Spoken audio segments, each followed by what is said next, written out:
ऐसी किताब जिसे पढ़कर ही मनुष्य को समय के बारे में पता चल जाता था कि तलाश में न जाने कितने लोग मृत्यु को प्राप्त हो गए। भारत ग्रंथों और महाकाव्यों का देश है। आदिकाल से ही विभिन्न भाषाओं, लिपियों में अनगिनत ग्रंथ लिखे गए, जिन्हें लोग आज भी पढ़कर मार्गदर्शन पाते हैं। इन महाकाव्यों ग्रंथों का पढ़ना बहुत ही शुभ और लाभदायी माना जाता है।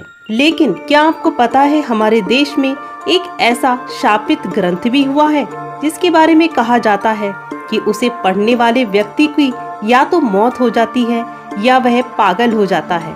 इस शापित ग्रंथ का नाम है नीलावंती ग्रंथ। जी हाँ दोस्तों, ये वही नीलावंती ग्रंथ है जिसको भारत सरकार ने बैन कर दिया है, क्योंकि इस ग्रंथ को एक श्रापित यक्षिणी के द्वारा लिखा गया था। ऐसी मान्यता है कि जिसने भी लालचवश इस किताब को पढ़ने की कोशिश की, उसकी मृत्यु हो गई या फिर वह पागल हो गया। जब सरकार के सामने बहुत सारे ऐसे मामले आए तो भारत सरकार ने इस ग्रंथ को पढ़ने पर पूरी तरह बैन लगा दिया। तो क्या था नीलावंती ग्रंथ और कौन थी नीलावंती? चलिए आगे वीडियो में जानते हैं। लेकिन उससे पहले अगर आज आप हमारे चैनल पर नए हैं तो प्लीज चैनल को सब्सक्राइब कर लीजिए। वीडियो अगर पसंद आए तो उसे लाइक जरूर से कर लेना।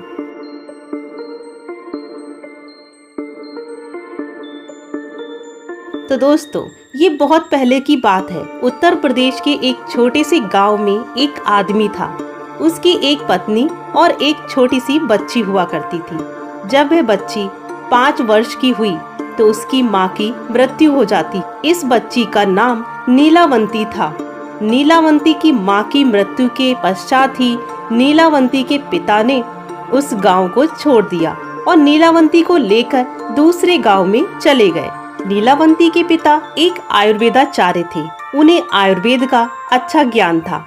नीलावंती भी अपने पिता से आयुर्वेद का ज्ञान सीखती रहती थी। नीलावंती के अंदर एक खासियत थी कि वह पेड़ पौधों, जानवरों, पशु पक्षियों सबकी बोली भाषा समझती थी। ये भी कहा जाता है कि नीलावंती के स्वप्न में शैतान भी आते थे और नीलावंती को जमीन के नीचे गड़े हुए धन दौलत इत्यादि के बारे में जानकारी देते थे। लेकिन नीलावंती के अंदर उसके पिताजी के अच्छे संस्कार थे, इसीलिए वह सब कुछ जानते हुए भी कभी भी लालच में इस धन दौलत को जमीन के नीचे से खोदने का सोचती भी नहीं थी। नीलावंती को पेड़ पौधे और शैतान जो भी मंत्र बताते थे वह पीपल के पत्ते से बनी हुई एक किताब पर उसे लिख लिया करती थी। जब नीलावंती 20 से 22 वर्ष की हो गई तब जो भूत प्रेत नीलावंती के स्वप्न में आते थे वो वास्तविकता में उसके सामने आने लगे। समय बीतता है और कुछ समय के बाद नीलावंती को यह पता चलता है कि वो एक श्रापित यक्षिणी है, जो कि एक श्राप की वजह से इस दुनिया से बाहर नहीं निकल पा रही है। उसे अपनी दुनिया में जाना था।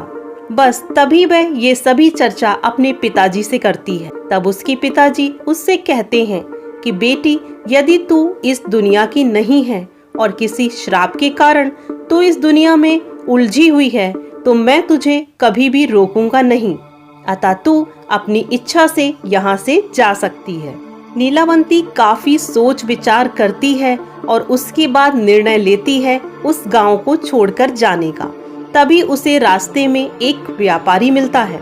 अतः नीलावंती उस व्यापारी से दूसरे गांव में जाने के लिए कहती है, क्योंकि नीलावंती को एक अच्छी आत्मा ने बताया था कि यहाँ से 35 मील दूर पर तुम्हें एक गांव मिलेगा और उस गांव में तुम्हें एक बरगद का पेड़ मिलेगा। बस वहीं से तुम्हें अपनी दुनिया में जाने का मार्ग मिल जाएगा।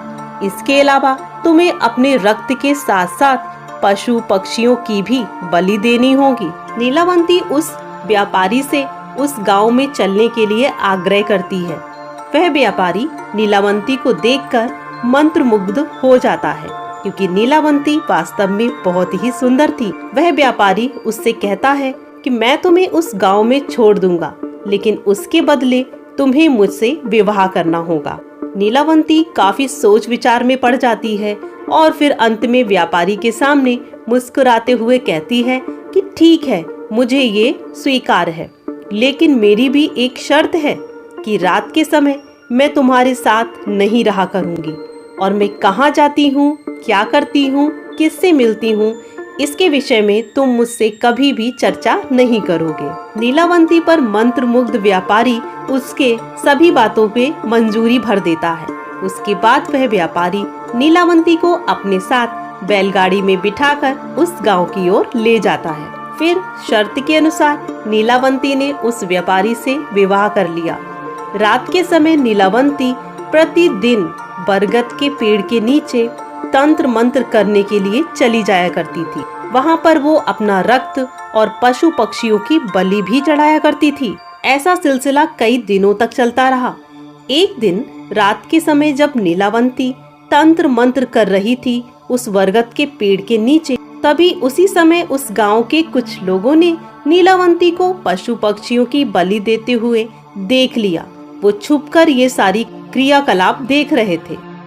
ये सारे के सारे व्यक्ति घबरा जाते हैं और पहचान लेते हैं कि यह उसी व्यापारी की पत्नी है और वो तुरंत भागे भागे जाते हैं और व्यापारी को जाकर सारी घटना की जानकारी देते हैं। अगली ही रात को नीलावंती अपने समय के अनुसार अर्धरात्रि में तंत्र साधना के लिए निकलती है तो उसके पीछे पीछे उसका पति भी चला जाता है और नीलावंती को तंत्र साधना करते हुए वह देख लेता है।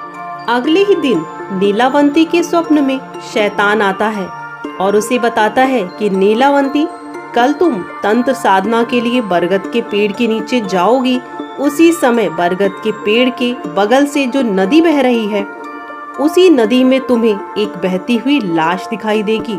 उस लाश के गले में एक ताबीज बंधा होगा और उसे तुम्हें खोल देना है। उस लाश के गले से ताबीज को निकाल देने के बाद उसी नदी में तुम्हें एक नाव पर सवार आदमी मिलेगा। तुम्हें इस ताबीज को उस आदमी को दे देना है और वह तुम्हें दूसरी दुनिया के दरवाजे तक पहुंचाने में तुम्हारी मदद करेगा।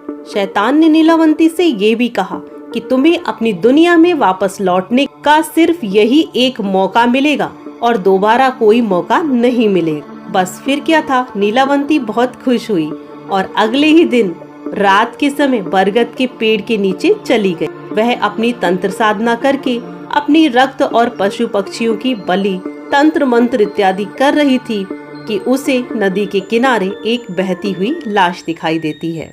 नीलावंती उस लाश के पास जाती है और उसके गले में बंधे हुए ताबीज को निकालने का प्रयास करती है। उसी समय वहाँ पर व्यापारी यानी कि उसका पति भी आ जाता है।